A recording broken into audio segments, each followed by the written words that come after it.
O humorista Gregório do Vivier fez um programa com duras críticas a Zanin e lançou a campanha Toma um café com elas, Lula, para que Lula receba e conheça possíveis candidatas negras ao cargo de ministra do STF.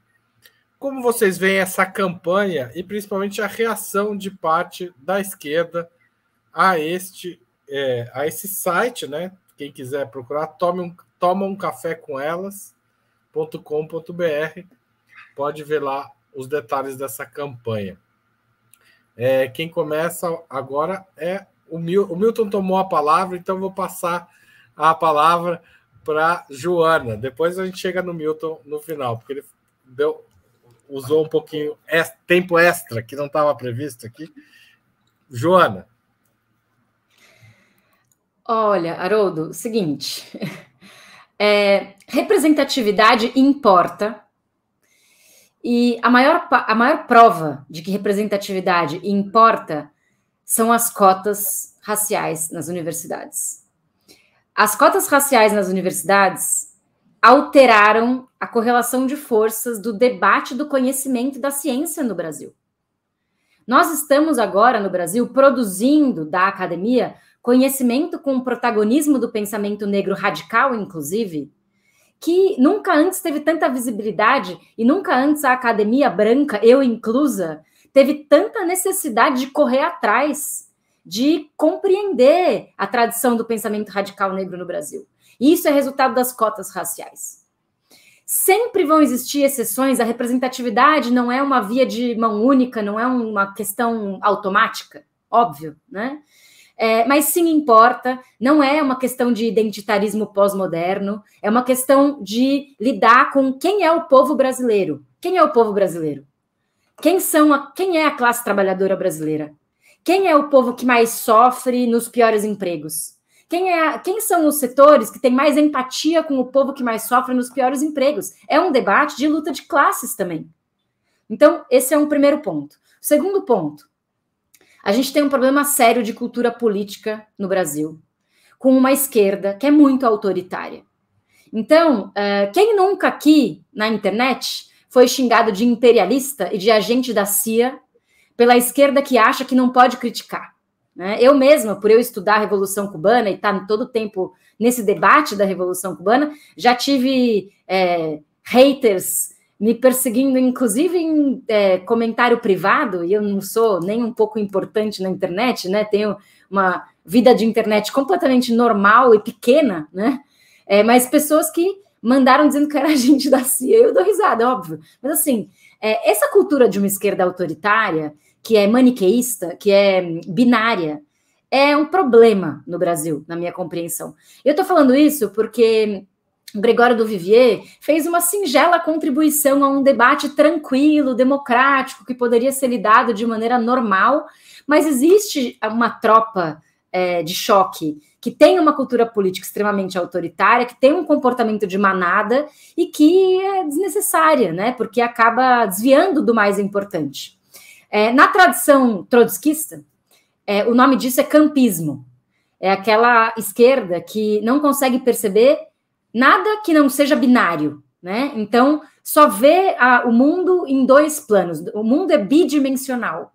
É tipo 0-1. É um sistema 0-1, 0-1, 0-1, que nem o computador. Por isso que parece inteligência artificial, inclusive, né? Parece bot, que é 0-1, 0-1, 0-1. Então, assim, vamos combinar que a gente precisa de uma esquerda mais que observe os problemas críticos da realidade brasileira de maneira mais multidimensional, sem achar que o tempo inteiro uma ação imperialista, né? Agora o Gregório do Vivier é agente da CIA, porque, enfim, acho que a gente precisa superar e melhorar, né? Vamos melhorar a nossa cultura política.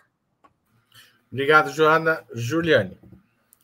Olha, eu demorei para ver essa repercussão, e quando eu soube que o Gregório estava sendo bastante atacado nas redes por ter sugerido a campanha Lula, tome um café, eu fiquei com muita preguiça de olhar em loco, mas aí fui lá olhar, e eu tenho essa mesma impressão.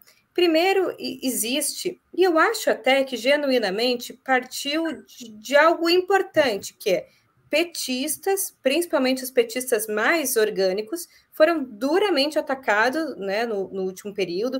Existe um antipetismo que em alguns momentos se encontra com a esquerda, o antipetismo de esquerda e o antipetismo de direita. Então, eu entendo que tem uma mágoa de um setor que foi muito atacado e que agora tenta se fortalecer como coletivo, mas eu acho que erram brutalmente na técnica e se apequenam e não dialogam e se reduzem, inclusive contribuem negativamente para o próprio governo Lula e as suas características, que a gente já apontou aqui, que necessariamente são de frente ampla, porque nós estamos num cenário em que a correlação de forças não está ainda favorável, que a gente ainda não conseguiu modificar a correlação de forças ou sair de uma derrota política, ideológica, moral que a gente sofreu em 2016 e que, embora tenhamos ganhado a presidência da República, ainda não ganhamos hegemonia. Então, eu acho assim, o Gregório fez uma contribuição. Não importa se ele é branco, se ele não é do movimento negro, se no Porta dos Fundos tem poucos negros, a gente não precisa ter um script, né, moral, só as pessoas muito idôneas podem fazer esse tipo de contribuição, podem se importar com racismo, ainda que seja um racismo seletivo. Não importa, importa que ele fez uma contribuição que é importante, coloca um debate. O governo Lula jamais vai cair por uma pressão vinda da esquerda. Inclusive, as pressões vindas da esquerda fortalecem a possibilidade do governo ter sustentação no seio da classe trabalhadora. Eu namoro um cara que ele sempre dá um exemplo. Ele diz: vocês acham que uma árvore muito grande capta mais carbono do que muitas árvores pequenininhas?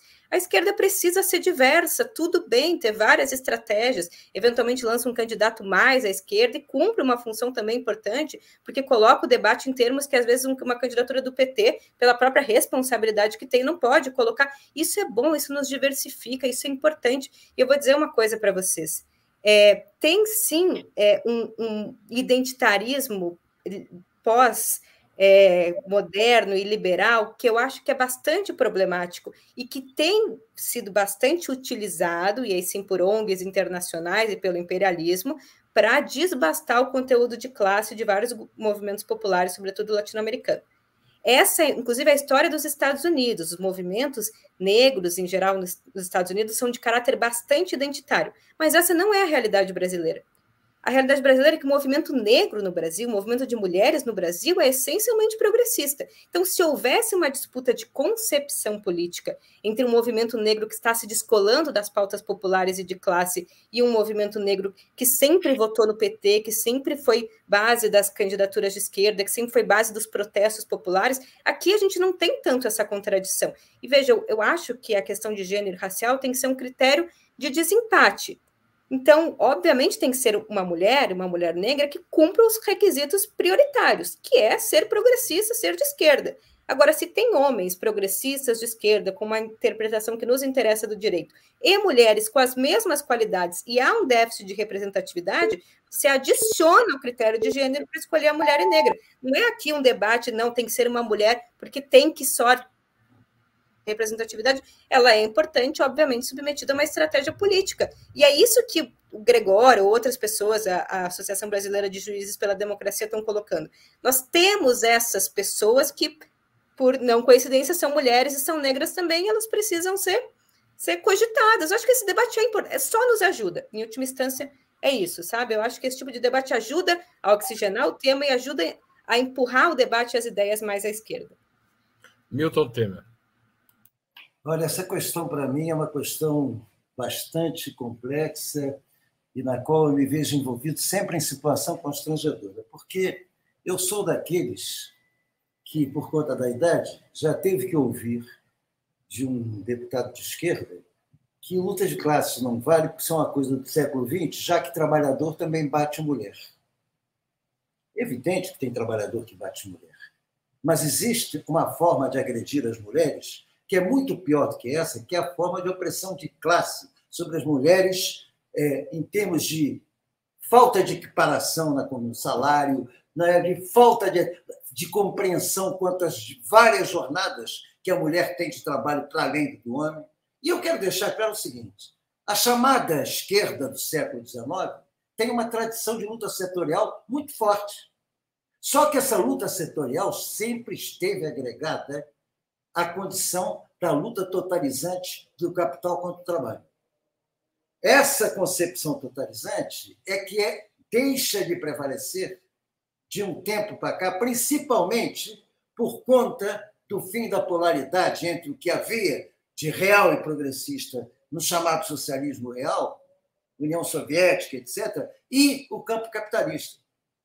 Eu continuo com a concepção clara de que aquilo foi uma perda grande. E eu tenho muitos companheiros de esquerda que saudaram o fim da União Soviética como agora sim vem a revolução verdadeira.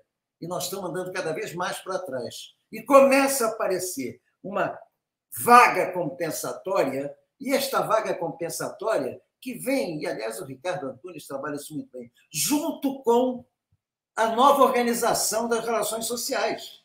Porque, vamos deixar claro, não tem mais operário no chão da fábrica, que era a base fundamental da concepção de luta de classe da Revolução Fordista, no tempo da Revolução Industrial Fordista. Não tem mais essa classe operária. Quem é o agente da mudança hoje?